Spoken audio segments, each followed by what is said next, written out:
السلام علیکم ورحمۃ اللہ وبرکاتہ نحمدہ ونصلی علی رسولہ الکریم اما بعد فاعوذ باللہ من الشیطان الرجیم بسم اللہ الرحمن الرحیم رب اشرح لی صدری ویسر لی امری واحلل عقدۃ من لسانی یفقہوا قولی رب زدنی علما اللہم فقہنا فی الدین۔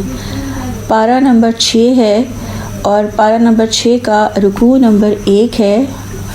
موضوع ہے امت مسلمہ کے اخلاق۔ اللہ تعالیٰ نے رکوع کی ابتدا میں اخلاق کی بات کی کہ اللہ تعالیٰ برائی کا اظہار کرنا پسند نہیں کرتا، یعنی زبان سے برائی کرنا، بدگوئی کرنا اللہ کو پسند نہیں ہے۔ مراد یہ کہ غیبت، جھوٹ، چغلی، بہتان، بددعا، اس چیز سے اللہ تعالیٰ نے روکا ہے۔ اللہ نے واضح کیا کہ مگر جس پر ظلم کیا گیا ہو، یعنی مظلوم کو بدگوئی کا حق حاصل ہے کہ وہ اپنے ظلم کی شکایت کر سکتا ہے۔ پھر آگے اللہ فرماتے ہیں کہ اگر درگزر کرو تو یہ اللہ کی صفت ہے، اور پھر فرمایا کہ اگر نیکی اعلانیہ کرو یا چھپا کر کرو یا کسی برائی سے درگزر کرو تو اللہ تعالیٰ ہمیشہ درگزر کرنے والا، قدرت رکھنے والا ہے۔ پھر اللہ تعالیٰ نے واضح بیان فرما دیا کہ ایمان والے رسولوں کے درمیان فرق نہیں کرتے، یعنی رسولوں کے درمیان تفریق کرنا کفر ہے، اور اللہ اور اس کے تمام رسولوں کو ماننا اور اس میں تفریق نہ کرنا یہ اجر کا مستحق بنانے والا ہے۔ اور اللہ نے واضح کیا کہ اللہ تعالیٰ اس بات کو پسند نہیں کرتا کہ انسان بدگوئی پر زبان کھولے، مگر یہ کسی پر ظلم کیا گیا ہو۔ اللہ سب کچھ سننے والا، جاننے والا ہے۔ اللہ معاف کرنے والا اور سزا دینے پر قدرت رکھنے والا ہے۔ اللہ تعالیٰ نے کافروں کے لیے ذلیل کرنے والی سزا مہیا کر رکھی ہے۔ اللہ تعالیٰ بڑا درگزر فرمانے والا اور رحم کرنے والا ہے۔ تو اس رکوع سے اپنے لیے کیا لیا کہ بدگوئی نہیں کرنی اور درگزر کرنا ہے انشاءاللہ۔ رکوع نمبر 2 ہے۔ موضوع ہے یہودی کردار کا تجزیہ۔ اللہ تعالیٰ نے یہودیوں کردار کا تجزیہ کرتے ہوئے فرمایا کہ یہ اہل کتاب آپ سے، یعنی رسول اللہ صلی اللہ علیہ وآلہ وسلم سے مطالبہ کرتے ہیں کہ آپ ان پر آسمان سے کوئی کتاب اتار لائیں۔ تو اللہ تعالیٰ نے آپ صلی اللہ علیہ وآلہ وسلم کو تسلی دی کہ وہ موسیٰ علیہ السلام سے اس سے بھی بڑا مطالبہ کر چکے کہ انہوں نے کہا کہ ہمیں اللہ کو بالکل ہی سامنے دکھا دو، یعنی اللہ کو اعلانیہ دیکھنے کا انہوں نے مطالبہ کیا تھا، اور اللہ تعالیٰ نے ان کی سرکشی کی وجہ سے ان پر بجلی گرائی تھی اور کوہ طور کو ان کے اوپر اٹھا کر ان سے پختہ عہد لیا تھا، اور اللہ تعالیٰ نے ان سے فرمایا تھا کہ ہفتے کے دن کا قانون نہ توڑو اور دروازے میں سجدہ کرتے ہوئے داخل ہونا، لیکن انہوں نے عہد شکنی کی، اللہ تعالیٰ کی آیات کو جھٹلایا، پیغمبروں کو ناحق قتل کیا، اور انہوں نے کہا کہ ہمارے دل غلافوں میں محفوظ ہیں، یعنی اب ہمارے دل کے اندر کوئی چیز جا نہیں سکتی، یعنی حق نہیں جا سکتا اور دل کے اندر سے کوئی چیز باہر نہیں آ سکتی۔ پھر اللہ تعالیٰ نے فرمایا کہ یہودیوں نے حضرت مریم علیہ السلام پر سخت بہتان لگایا، وہ اللہ تعالیٰ کے راستے سے روکتے ہیں، سود کھاتے ہیں، لوگوں کے مال ناجائز طریقے سے کھاتے ہیں۔ اللہ تعالیٰ نے ان کے ظالمانہ رویے کی وجہ سے ان پر پاک چیزیں حرام کر دیں، یعنی ان کے لیے اونٹ کا دودھ، اونٹ کا گوشت، ناخن والے جانور اور گائے اور بکری کی چربی اللہ نے حرام کر دی تھی۔ پھر اللہ تعالیٰ نے فرمایا کہ ان کے لیے دردناک عذاب تیار کیا ہے۔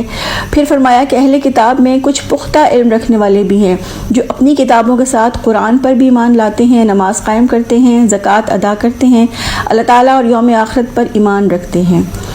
پھر اللہ تعالیٰ نے حضرت عیسیٰ علیہ السلام کے بارے میں ان کی غلط فہمیوں کی وضاحت فرمائی کہ انہوں نے کہا کہ حضرت عیسیٰ کو قتل کر دیا گیا ہے، تو اللہ تعالیٰ نے واضح فرما دیا کہ نہ وہ قتل ہوئے، نہ ہی ان کو سولی چڑھایا گیا، بلکہ ان کے معاملے کو مشتبہ یعنی مشکوک بنا دیا اور اللہ نے ان کو اپنی طرف اٹھا لیا۔ پھر اللہ تعالیٰ نے واضح فرمایا کہ اہل کتاب میں سے کوئی ایسا نہ ہوگا جو ان کی موت سے پہلے ان پر ایمان نہ لائے۔ اللہ تعالیٰ نے واضح فرما دیا کہ حضرت عیسیٰ علیہ السلام قیامت کے دن ان پر گواہی دیں گے۔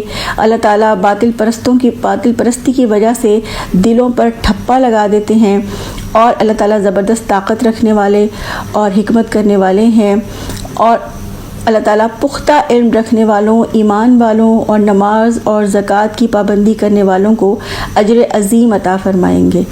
تو اس رکوع سے ہم نے اپنے لیے کیا لیا کہ اپنے علم کو پختہ کرنا ہے تاکہ ہدایت اور نور ایمان کے دروازے ہم پر کھل جائیں انشاءاللہ۔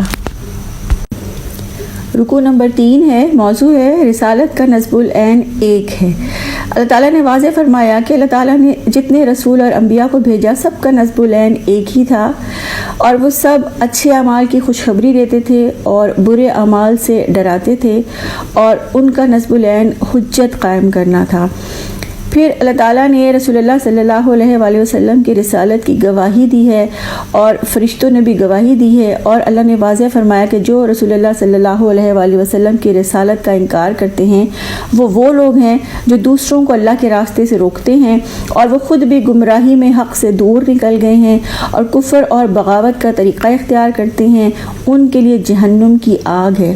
پھر اللہ تعالیٰ نے فرمایا کہ یہ قرآن پاک حق ہے، اس پر ایمان لے آؤ تو تمہارے لیے بہتر ہے، اور اگر تم اس کا انکار کرو تو جان لو زمین اور آسمان کا سب کچھ اللہ تعالیٰ کی ملکیت میں ہے، وہ سنتا اور جانتا ہے۔ پھر اللہ تعالیٰ نے اہل کتاب کو مخاطب کر کے فرمایا کہ اے اہل کتاب، اپنے دین میں غلو نہ کرو۔ غلو سے مراد کسی کو اس کے حق یا رتبے سے بڑھا دینا یا حق یا رتبے سے گھٹا دینا ہے، جیسے عیسائیوں نے حضرت عیسیٰ علیہ السلام کو اللہ کا بیٹا کہا، یعنی ان کو رتبے سے بڑھا دیا، یہ غلو ہے۔ اللہ تعالیٰ نے واضح فرمایا کہ مسیح ابن مریم اللہ کے رسول ہیں، اللہ تعالیٰ کا فرمان ہے، اور پھر فرمایا عقیدہ تثلیث سے باز آ جاؤ، یعنی یہ کہنے سے باز آ جاؤ کہ الہ تین ہے، اللہ تعالیٰ ایک ہے، اس کا کوئی بیٹا نہیں، زمین اور آسمان کی ہر چیز اس کی ملکیت ہے، اور ہر چیز کی کفالت اور خبرگیری کے لیے اللہ کافی ہے۔ اللہ تعالیٰ نے اس رکوع میں واضح فرمایا کہ اللہ تعالیٰ نے حضرت نوح علیہ السلام، ابراہیم علیہ السلام، اسماعیل، اسحاق علیہ السلام، یعقوب اور عیسیٰ علیہ السلام، ایوب علیہ السلام، یونس علیہ السلام، ہارون علیہ السلام، داؤد علیہ السلام اور سلیمان علیہ السلام کی طرف وحی بھیجی۔ اللہ تعالیٰ نے حضرت موسیٰ علیہ السلام سے گفتگو کی۔ اللہ تعالیٰ غالب رہنے والا حکیم اور دانا ہے۔ اللہ تعالیٰ نے گواہی دی کہ اس نے جو بھی وحی نازل کی اپنے علم سے نازل کی، اور اللہ تعالیٰ انکار کرنے والوں، بغاوت کا طریقہ اختیار کرنے والوں اور ظلم و ستم پر اترنے والوں کو ہرگز معاف نہیں کرے گا۔ اللہ تعالیٰ علیم بھی ہے، حکیم بھی ہے۔ اللہ تعالیٰ تو بس ایک ہی خدا ہے، وہ پاک ہے اس سے کہ اس کا کوئی بیٹا ہو۔ تو اس رکوع سے ہم نے اپنے لیے کیا لیا کہ ہم نے دین میں غلو نہیں کرنا انشاءاللہ۔ رکوع نمبر 4 ہے، موضوع ہے عیسائیوں کے غلط عقائد کی درستگی۔ اللہ تعالیٰ نے اس رکوع کے آغاز میں فرمایا کہ حضرت عیسیٰ علیہ السلام کو اللہ کی بندگی کرنے پر کبھی آر محسوس نہیں ہو سکتی، اور نہ ہی مقرب فرشتے اللہ کی عبادت میں کوئی آر محسوس کرتے ہیں۔ پھر اللہ تعالیٰ نے فرمایا کہ اللہ تعالیٰ نے تمہاری جانب ایک واضح نور اتار دیا ہے، یعنی اللہ کی کتاب جو صاف صاف راستہ دکھانے والی ہے۔ اللہ تعالیٰ نے فرمایا کہ اللہ کی بندگی کو آر سمجھنے والوں اور تکبر کرنے والوں کو اللہ تعالیٰ گھیر کر اپنے سامنے حاضر کریں گے۔ ایمان والے اللہ تعالیٰ سے پورے اجر پائیں گے، اور جو اللہ کی بندگی کو آر سمجھتے ہیں، تکبر کرتے ہیں، وہ دردناک سزا پائیں گے، اور دوسرے مددگاروں اور سرپرستوں کو وہاں نہیں پائیں گے۔ جو اللہ تعالیٰ کی پناہ ڈھونڈیں گے، اللہ تعالیٰ ان کو اپنے فضل اور رحمت میں لے لے گا اور اپنی طرف آنے کا راستہ انہیں دکھائے گا۔ پھر رکوع کے اگلے حصے میں کلالہ کے بارے میں کچھ احکامات ہیں کہ کلالہ سے مراد ہے کہ ایسا شخص جس کی نہ اولاد ہو اور نہ والدین ہوں۔ تو اللہ تعالیٰ نے فرمایا کہ ایسا شخص اگر فوت ہو جائے اور اگر اس کی ایک بہن ہو تو اس کے ترکے میں سے نصف حصہ بہن کو ملے گا، اور اگر بہن فوت ہو اور بے اولاد ہو تو بھائی اس کے ترکے کا وارث ہوگا، اور پھر اگر میت کی وارث 2 بہنیں ہوں یا 2 سے زیادہ تو ترکے کے 2/3 حصے کی وہ وارث ہوں گی، اور پھر اگر میت کی وارث کئی بہنیں ہوں اور بہن بھائی کئی ہوں تو وہ اس کے ترکے کے وارث ہوں گے، اور اس میں ایک مرد کا حصہ 2 عورتوں کے برابر ہوگا۔ تو اللہ تعالیٰ نے یہاں پہ واضح فرما دیا کہ اللہ تعالیٰ اپنے فضل سے ان کو اجر عطا فرمائے گا جو ایمان لا کر نیک عمل کرتے ہیں، اور جو اللہ کے سوا کسی اور پر بھروسہ نہیں کرتے، اور اللہ تعالیٰ کی طرف سے جو روشن دلیل آئی ہے اس پر ایمان رکھتے ہیں، اور جو اللہ کی بات مانتے ہیں، اللہ کے احکامات کو سیکھتے ہیں۔ اللہ نے فرمایا جو اللہ کے احکامات کی وضاحت کرتا ہے، سیکھتا ہے، وہ انسان کبھی نہیں بھٹک سکتا۔ اللہ تعالیٰ ہر چیز کا علم رکھنے والا ہے۔ تو اس رکوع سے اپنے لیے کیا لیا کہ تکبر سے بچنا ہے انشاءاللہ۔ رکوع نمبر 5 ہے، موضوع ہے بندشوں کی پوری پابندی کرو۔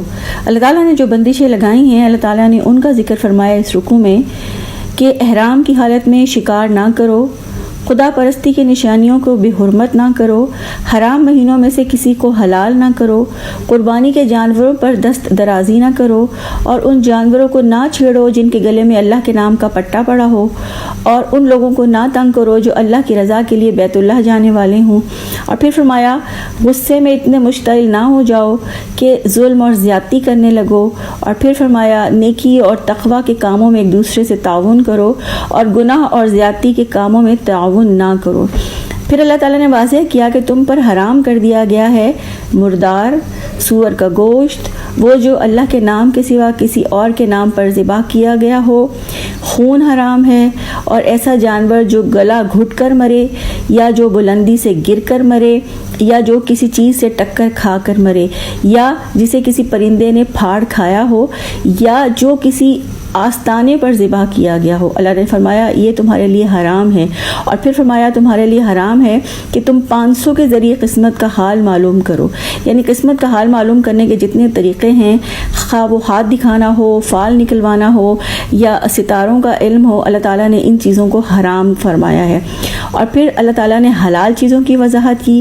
اللہ نے فرمایا ساری پاک چیزیں تمہارے لیے حلال ہیں، ہاں مجبوری کی حالت میں اللہ تعالیٰ نے حرام کھانے کی اجازت دی ہے جان بچانے کے لیے۔ اور پھر فرمایا کہ شکاری جانور تمہارے لیے جو کچھ پکڑ کے لائیں، اگر تم نے بسم اللہ کہہ کر چھوڑا تو وہ کھانا بھی تمہارے لیے حلال ہے۔ پھر فرمایا اہل کتاب کا کھانا تمہارے لیے حلال ہے، اہل کتاب کی مومن اور پاک دامن عورتیں حلال ہیں، اور شرائط مقرر کی کہ ان کے ساتھ نکاح کرو، ان کے مہر ادا کرو، چوری چھپے ان سے آشنائی نہ کرو، اور آزاد شہوت رانی نہ کرو۔ پھر رکوع کے اگلے حصے میں اللہ نے فرمایا کہ اللہ تعالیٰ نے تمہارا دین مکمل کر دیا، اپنی نعمت تم پر تمام کر دی، اور فرمایا کہ کافر تمہارے دین سے مایوس ہو گئے۔ اللہ تعالیٰ نے تمہارے لیے اسلام کو بحیثیت دین پسند فرمایا۔ اللہ تعالیٰ نے واضح فرمایا کہ اللہ تعالیٰ پر ایمان لانے والوں کو بندشوں کی پوری پابندی کرنی چاہیے، اور اللہ تعالیٰ پر ایمان لانے والوں کو خدا پرستی کی نشانیوں کو بے حرمت نہیں کرنا چاہیے، اور اللہ تعالیٰ کی سزا سے ڈرنا چاہیے۔ اللہ تعالیٰ نے دین کو مکمل کر دیا، اپنی نعمت تمام کر دی۔ اللہ تعالیٰ معاف کرنے والا، رحم کرنے والا ہے۔ اللہ تعالیٰ پر ایمان رکھنے والے نیکی اور تقوی کے کاموں میں تعاون کرتے ہیں، اور گناہ اور زیادتی کے کاموں میں تعاون نہیں کرتے۔ تو اس رکوع سے ہم نے اپنے لیے کیا لیا کہ ہم نے بھی انشاءاللہ نیکی اور تقوی کے کاموں میں ایک دوسرے کا ساتھ دینا ہے، اور گناہ اور زیادتی کے کاموں میں تعاون نہیں کرنا انشاءاللہ۔ رکوع نمبر 6 ہے، موضوع ہے طہارت۔ اللہ تعالیٰ نے ابتدا میں فرمایا کہ جب نماز کے لیے اٹھو تو مکمل وضو کرو، اور حالت جنابت ہے تو غسل کرو، اور اگر پانی نہ ملے تو پاک مٹی سے تیمم کر لو۔ پھر فرمایا کہ بیماری اور سفر میں بھی پاکیزگی کی ضرورت ہے، سفر میں پانی نہ ملے تو تیمم کرو، یا اگر بیماری پانی سے بڑھ جانے کا خطرہ ہو تو بھی تیمم کر سکتے ہیں۔ پھر اللہ تعالیٰ نے واضح فرما دیا کہ اللہ تعالیٰ تم پر کوئی تنگی کرنے کا ارادہ نہیں رکھتا، لیکن تمہیں پاک کرنے کا اور تم پر اپنی نعمت پوری کرنے کا ارادہ رکھتا ہے تاکہ تم شکر گزار بنو۔ پھر فرمایا اللہ کے اطاعت گزار بنو، اللہ کا تقوی اختیار کرو، عدل کرو، اللہ تعالیٰ کی خاطر راستے پر قائم رہو، انصاف کی گواہی دینے والے بنو، اور کسی گروہ کی دشمنی تمہیں اتنا مشتعل نہ کر دے کہ عدل سے پھر جاؤ۔ اللہ تعالیٰ سے ڈر کر کام کرو۔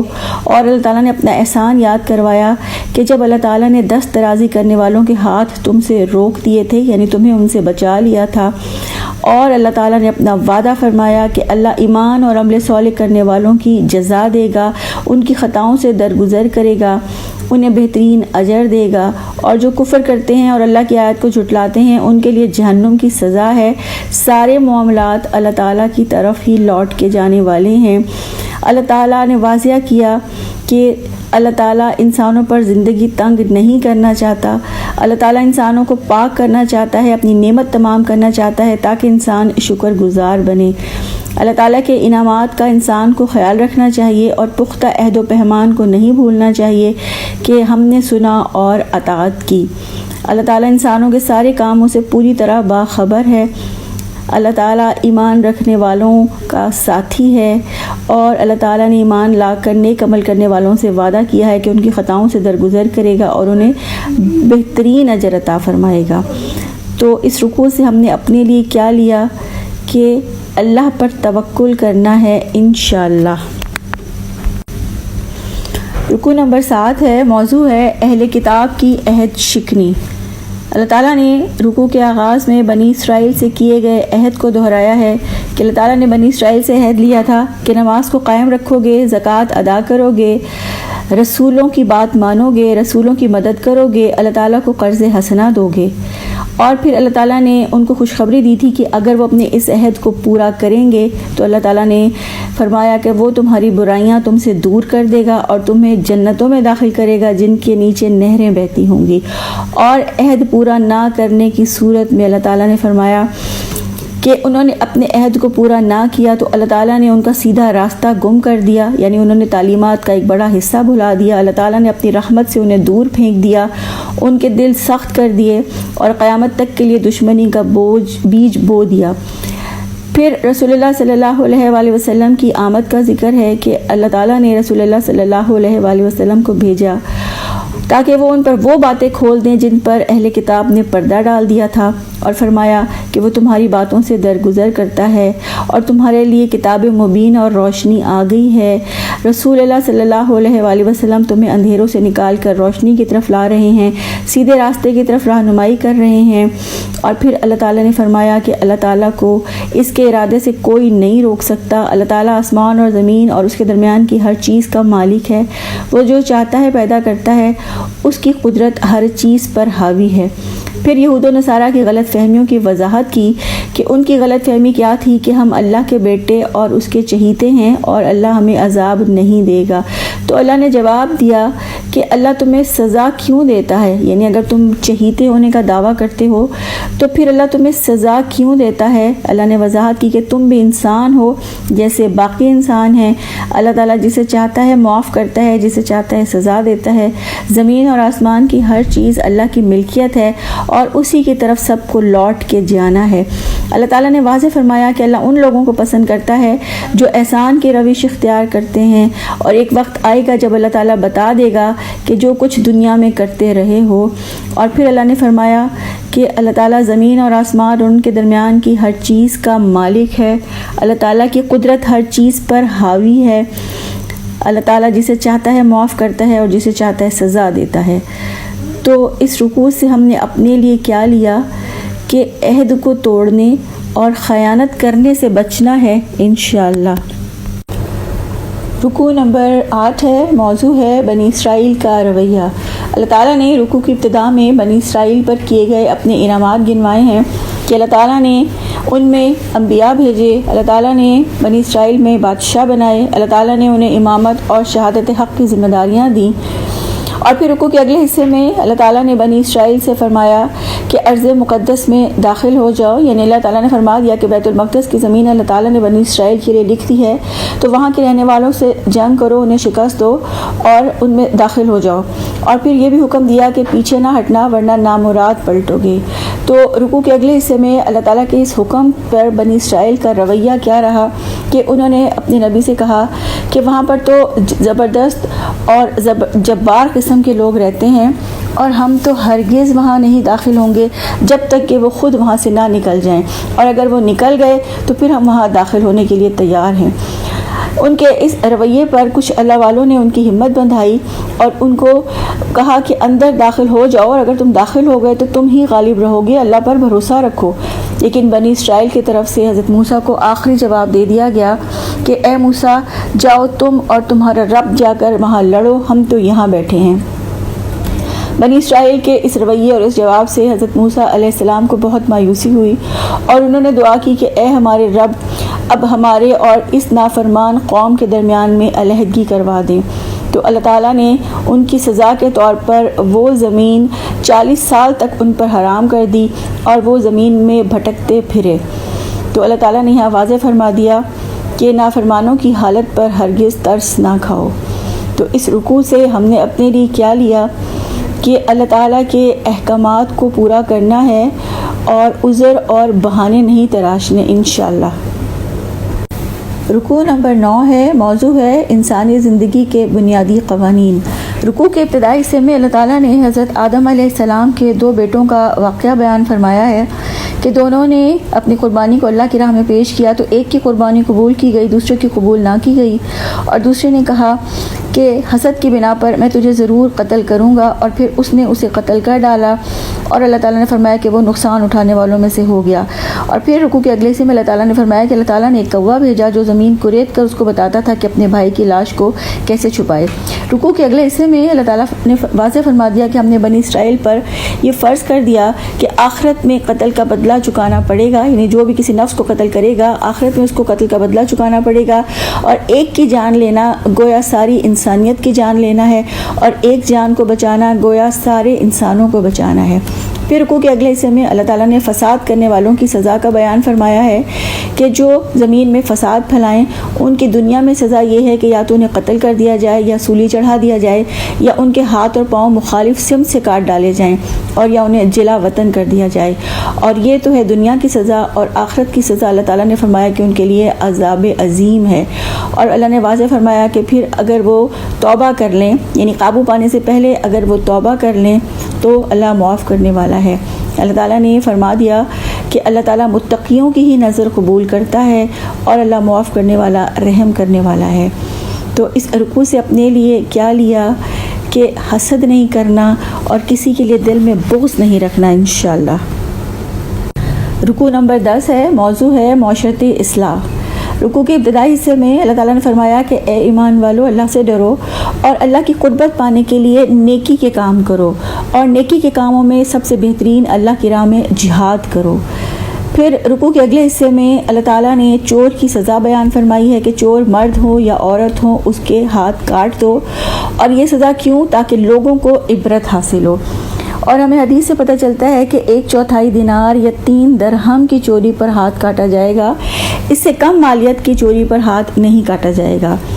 پھر رکوع کے اگلے حصے میں اللہ تعالیٰ نے معاشرتی اصلاح کے راستے میں جو رکاوٹیں ہیں وہ بیان فرمائی ہیں کہ وہ کیا ہے، کہ کفر میں زیادہ دوڑ دھوپ کرنا، نفاق، جھوٹ کے لیے کان لگانا، جاسوسی کرنا، آیتوں کو بدل دینا، جھوٹ کا سننا، حرام مال کھانا، اللہ تعالیٰ کے احکامات سے منہ موڑنا، اور اللہ تعالیٰ کے احکامات پر ایمان نہ لانا، یہ وہ چیزیں ہیں جو معاشرتی اصلاح کے راستے میں رکاوٹ بنتی ہیں۔ پھر اللہ تعالیٰ نے واضح فرما دیا کہ اللہ تعالیٰ کی قدرت سب پر غالب ہے، اور اللہ تعالیٰ دانا اور بینا ہے، اللہ بہت درگزر کرنے والا، رحم کرنے والا ہے۔ اللہ تعالیٰ جسے چاہے سزا دے، جسے چاہے معاف کر دے، اور جسے اللہ تعالیٰ فتنے میں ڈالنے کا ارادہ کر لے اس کو اللہ تعالیٰ کی گرفت سے بچانے کے لیے کوئی کچھ نہیں کر سکتا، اور اللہ تعالیٰ انصاف کرنے والوں کو پسند کرتا ہے۔ تو اس رکوع سے اپنے لیے کیا لیا کہ اللہ تعالیٰ کی قربت حاصل کرنے کے لیے نیکی کے کام کرنے ہیں انشاءاللہ، اور اللہ تعالیٰ کی راہ میں جہاد کرنا ہے انشاءاللہ۔ رکوع نمبر 11 ہے، موضوع ہے اللہ تعالیٰ کی شریعت یا جاہلیت کی شریعت۔ رکوع کی ابتدا میں تورات کی بات کی اللہ تعالیٰ نے کہ تورات ہدایت اور روشنی تھی، سارے انبیاء اسی کے مطابق فیصلے کرتے تھے، علماء اور فقہا بھی اسی کے مطابق فیصلے کرتے تھے، اس کی حفاظت کا ذمہ دار اللہ تعالیٰ نے علماء کو بنایا تھا۔ اور پھر انجیل کی بات کی اللہ تعالیٰ نے اس رکوع میں کہ انجیل بھی ہدایت اور روشنی تھی، تورات کی تصدیق کرنے والی تھی، اہل تقویٰ کے لیے ہدایت اور نصیحت تھی، اور اہل انجیل اس قانون اسی کے مطابق فیصلے کیا کرتے تھے۔ پھر اللہ تعالیٰ نے اس رکوع میں قرآن پاک کا ذکر کیا کہ قرآن مجید پچھلی کتابوں کی تصدیق کرنے والا ہے، محافظ ہے، نگہبان ہے، اور اللہ تعالیٰ نے واضح فرما دیا کہ اللہ تعالیٰ کے نازل کردہ قانون یعنی قرآن کے مطابق فیصلہ کرو، اور اللہ تعالیٰ نے واضح فرمایا کہ اللہ تعالیٰ کی شریعت اور راہ عمل موجود ہے، لوگوں کی خواہشات کے مطابق اسے نہ بدلو۔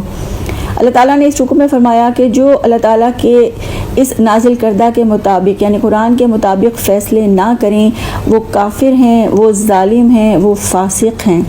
اللہ تعالیٰ نے فرمایا کہ اللہ تعالیٰ کا قانون نافذ ہونے کے لیے اترا ہے، اور اللہ تعالیٰ کا قانون چھوڑ کر فاسق ہی ہیں جو جہلیت کے فیصلے چاہتے ہیں، اور اللہ سے بڑھ کر فیصلہ کرنے والا کوئی نہیں۔ اللہ تعالیٰ نے اس کتاب میں واضح فرمایا کہ اللہ تعالیٰ نے ساری انبیاء کو اللہ تعالیٰ کی کتاب کی حفاظت کا ذمہ دار بنایا تھا، اور اللہ تعالیٰ نے نبی صلی اللہ علیہ وآلہ وسلم کی طرف کتاب بھیجی جو حق لے کر آئی ہے۔ اللہ تعالیٰ نے انسانوں کے لیے ایک شریعت اور راہ عمل مقرر کر دیا ہے۔ اللہ چاہتا تو سب کو ایک امت بنا سکتا تھا، اللہ تعالیٰ انسانوں کو آزمانا چاہتا ہے، اور اللہ تعالیٰ بعض گناہوں کی پاداش میں انسانوں کو مصیبت میں مبتلا کر کے ان کو آزماتا ہے۔ اور پھر اللہ نے واضح فرمایا کہ اللہ تعالیٰ پر یقین رکھنے والوں کے نزدیک اللہ تعالیٰ سے بہتر فیصلہ کرنے والا کوئی نہیں۔ تو اس رکوع سے ہم نے اپنے لیے کیا لیا کہ اللہ کی کتاب کی حفاظت کی ذمہ داریاں پوری کرنی ہیں، اور اللہ تعالیٰ کی اس امانت کو خود بھی سیکھنا ہے اور ساری انسانیت تک پہنچانا ہے انشاءاللہ۔ رکوع نمبر 12 ہے، موضوع ہے رفاقت بدل ڈالو۔ اللہ تعالیٰ نے اس رکوع میں واضح فرمایا کہ یہود و نصارہ کو دوست نہ بناؤ۔ اللہ تعالیٰ نے ایمان کی کال دے کے کہا کہ اے ایمان والو، یہودیوں کو اور عیسائیوں کو دوست نہ بناؤ، وہ ایک دوسرے کے دوست ہیں۔ اور اللہ تعالیٰ نے واضح فرمایا کہ تم میں سے جو بھی انہیں دوست بنائے گا وہ یقیناً انہی میں سے ہے۔ اور پھر اللہ تعالیٰ نے فرمایا کہ اللہ تعالیٰ ظالموں کو ہدایت نہیں دیتا۔ پھر فرمایا کہ منافق اسی دوستی کے لیے دوڑ دھوپ کرتے ہیں، یہ دوستی ان کے سارے اعمال ضائع کروا دے گی، اور یہ دوستی انہیں دین سے پھیر دے گی۔ پھر اللہ تعالیٰ نے اللہ سے محبت کرنے والوں کی خصوصیات بیان فرمائیں کہ اللہ تعالیٰ سے محبت کرنے والے وہ ہیں جن سے اللہ بھی محبت رکھتا ہے، اور وہ مومنوں پر نرم ہیں، کافروں کے لیے سخت ہیں، اللہ تعالیٰ کی راہ میں جہاد کرنے والے ہیں، اور ملامت کرنے والے کی ملامت سے ڈرتے نہیں ہیں، نماز قائم کرنے والے ہیں، زکوٰۃ ادا کرنے والے ہیں، اور اللہ تعالیٰ کے آگے جھکنے والے ہیں۔ اللہ تعالیٰ نے یہاں واضح فرما دیا کہ اگر ایمان والے اپنے دین سے پھریں گے تو اللہ تعالیٰ ایسے لوگ پیدا کر دے گا جو اللہ تعالیٰ کو محبوب ہوں گے، اور اللہ تعالیٰ انہیں محبوب ہوگا۔ اور پھر اللہ نے فرمایا کہ اللہ اپنا فضل جسے چاہتا ہے عطا کرتا ہے، اللہ وسیع ذرائع کا مالک ہے اور سب کچھ جانتا ہے۔ جو اللہ اس کے رسول اور اہل ایمان کو دوست بنا لے تو جان لو کہ اللہ تعالیٰ کی جماعت ہی غالب ہونے والی ہے۔ تو اس رکوع سے ہم نے اپنے لیے کیا لیا کہ اللہ تعالیٰ سے محبت کا حق ادا کرنا ہے، اور اللہ تعالیٰ کے احکامات کو پورا کرنا ہے، اور سنتوں کو سیکھنا ہے اور اس پر عمل کرنا ہے انشاءاللہ۔ رکوع نمبر 13 ہے، موضوع ہے دین کے دشمن۔ اللہ تعالیٰ نے اس رکوع میں فرمایا کہ اے ایمان والو، کافروں کو اور ان اہل کتاب کو جنہیں تم سے پہلے کتاب دی گئی اپنا دوست نہ بناؤ۔ کیوں؟ کیونکہ انہوں نے تمہارے دین کو مذاق اور کھیل بنا رکھا ہے۔ اللہ تعالیٰ نے اہل کتاب سے دوستی سے روکا ہے، اور اللہ تعالیٰ نے فرمایا کہ جب تم نماز کے لیے اذان دیتے ہو تو وہ مذاق اڑاتے ہیں۔ اور اس دشمنی کی وجہ کیا ہے کہ وہ مسلمانوں سے دشمنی کیوں رکھتے ہیں کہ مسلمان اللہ تعالیٰ اور دین کی تعلیم پر ایمان لاتے ہیں۔ پھر اللہ تعالیٰ نے دشمنوں کی یعنی دین کے دشمنوں کی خصوصیات بیان فرمائی ہیں کہ فاسق ہیں، ان پر اللہ کی لعنت ہے، ان پر اللہ کا غضب ہے۔ اللہ تعالیٰ نے ان میں سے بندر اور سور بنائے، انہوں نے طاغوت کی بندگی کو پسند کیا، سیدھے راستے سے بھٹک گئے، گناہ اور زیادتی کے کاموں میں دوڑ دھوپ کرتے ہیں، حرام کھانے والے ہیں۔ ان کے علماء انہیں گناہ پر زبان کھولنے سے نہیں روکتے اور نہ انہیں حرام کھانے سے روکتے ہیں۔ یعنی اللہ تعالیٰ نے یہود و نصارہ کے علماء کی یہاں پر وضاحت کی کہ ان کے علماء نہ تو ان کو گناہوں سے روکتے ہیں، نہ انہیں حرام کھانے سے روکتے ہیں۔ اور فرمایا کہ یہ یہود و نصارہ اللہ کو بخیل سمجھتے ہیں، اور کچھ لوگ راست رو بھی ہیں، لیکن اکثر جو ہیں وہ سخت بد عمل اور سرکش ہیں۔ تو اللہ تعالیٰ نے ان کی بھی سزا بیان کر دی کہ اللہ نے قیامت تک کے لیے ان کی آپس میں دشمنی ڈال دی ہے، یعنی عداوت ہے، یعنی یہودی اور عیسائی بھی ایک دوسرے کو اپنا دشمن سمجھتے ہیں، لیکن جب اسلام کا معاملہ آتا ہے تو دونوں ایک ہو جاتے ہیں۔ پھر اللہ تعالیٰ نے فرما دیا کہ ایمان لے آؤ، خدا پرستی اختیار کرو، برائیوں سے دور رہو، تو اللہ تعالیٰ تمہیں جنت تک پہنچا دیں گے۔ پھر اللہ تعالیٰ نے فرمایا کہ اگر تم تورات اور انجیل کو قائم کرتے اور اس کو سیکھنے سکھانے کا سلسلہ جاری رکھتے تو تمہارے اوپر سے بھی رزق برستا اور تمہارے نیچے سے بھی رزق ابلتا۔ یعنی اس سے ہمیں پتہ چلتا ہے کہ قرآن کے ساتھ جڑنا، قرآن کی تعلیمات کو سیکھنا سکھانا رزق کے دروازے کھول دیتا ہے۔ پھر اللہ تعالیٰ نے واضح فرمایا کہ اللہ تعالیٰ خوب جانتا ہے جو لوگ دلوں میں چھپائے ہوئے ہیں، اللہ تعالیٰ کا ہاتھ کشادہ ہے، وہ جس طرح چاہتا ہے خرچ کرتا ہے، اور اللہ تعالیٰ فساد کرنے والوں کو ہرگز پسند نہیں کرتا۔